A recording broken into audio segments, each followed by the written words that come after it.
move on to do a reaction to some of the top soccer headlines. Um, and we discuss Messi's performance for Argentina. Something that I didn't get to talk about in the last segment is some comments he had after the game, saying basically almost saying that these games could be his last. He said it is very nice to play here, feeling the affection of the Argentina fans. It makes me emotional to listen how they shout my name. We all enjoy this connection with all the fans, and we love playing at home. Um, when he was asked about his future, he said, "I didn't set any date or deadline about my future. I'm just enjoying all this. I am more emotional than ever and taking all the love from the people because I know these can be my last games." Which, yeah, he also went on to say, "It's a joy to be present and appreciate this moment. Being surrounded by younger teammates, given my age, makes me feel like a kid again. I find myself doing silly things because I feel so comfortable. As long as I maintain that feeling and can continue contributing to the team, I plan to be here enjoying." For me, look, obviously that's the case, but he's still involved, he's still playing, he's still having ridiculous games like yesterday. I think slowly, he's not going to admit this, and maybe it's something that he doesn't even really think about, and he's really taking it one day at a time. But he's just slowly building into a player that I think he will be available for Argentina at the 2026 World Cup. I just have a gut feeling. I just don't see him, suddenly retiring now in the middle of the World Cup qualifying window or anything like that, or leading them to the World Cup and not play in it. I just don't see it. I think it's all set up for Messi playing his last international games in America, playing in the country that he plays his club football in, and having that one last opportunity with Argentina to get another international trophy. I really That's really what I see. So that's well, that's my guess. Obviously, I don't know anything, and obviously a big injury, could always derail that. So you pray that nothing like that happens to Messi, but you know yeah, well, it remains to be seen.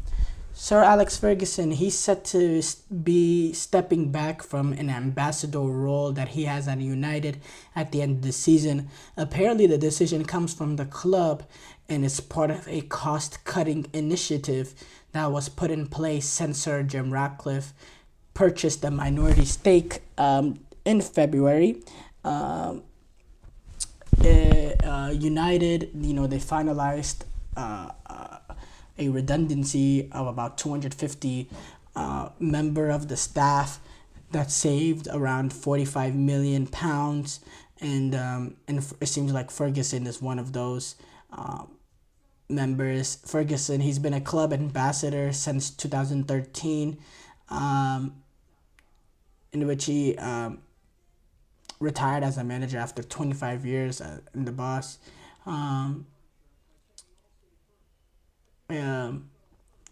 it's been reported that this ambassador role has allowed Sir Alex Ferguson to earn more than 2 million annually, and because of that, the agreement has come to be a part of the cost-saving measures across the board.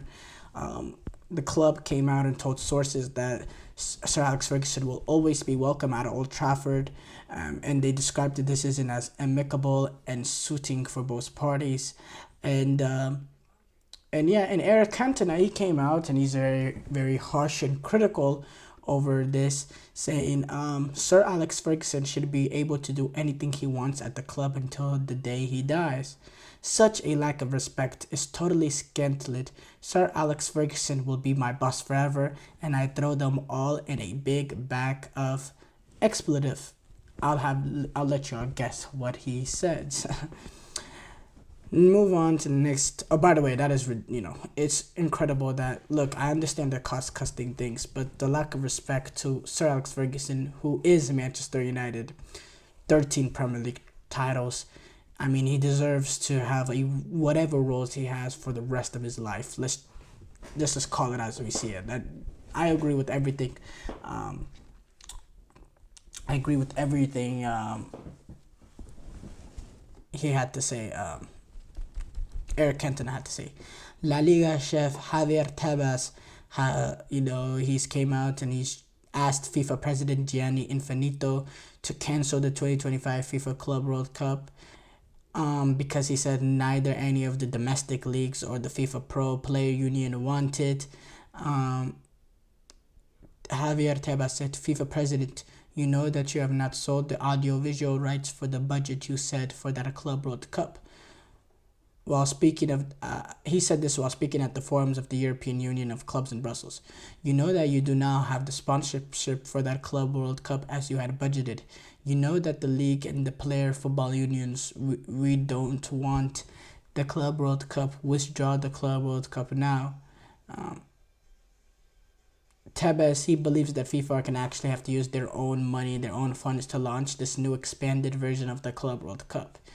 He went on to say, if you're going to use FIFA funds to finance the money that is missing from the promise you had made to the clubs, you're taking away from all those federation or places that FIFA says is there to help. We are talking about more of $1.5 billion or billion euros that will have to be drawn from that fund.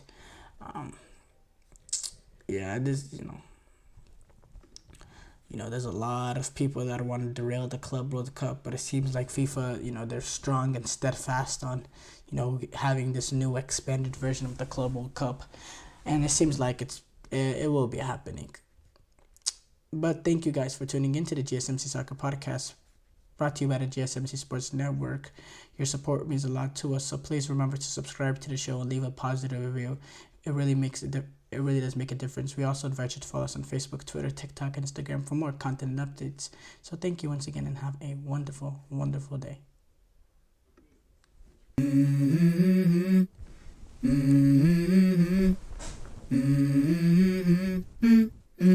Let's go. I wake up to a little bit of drool on my pillow, feel like it's gonna be a bad day. Yeah, I'm tired of shit and the coffee ain't hit yet, damn it.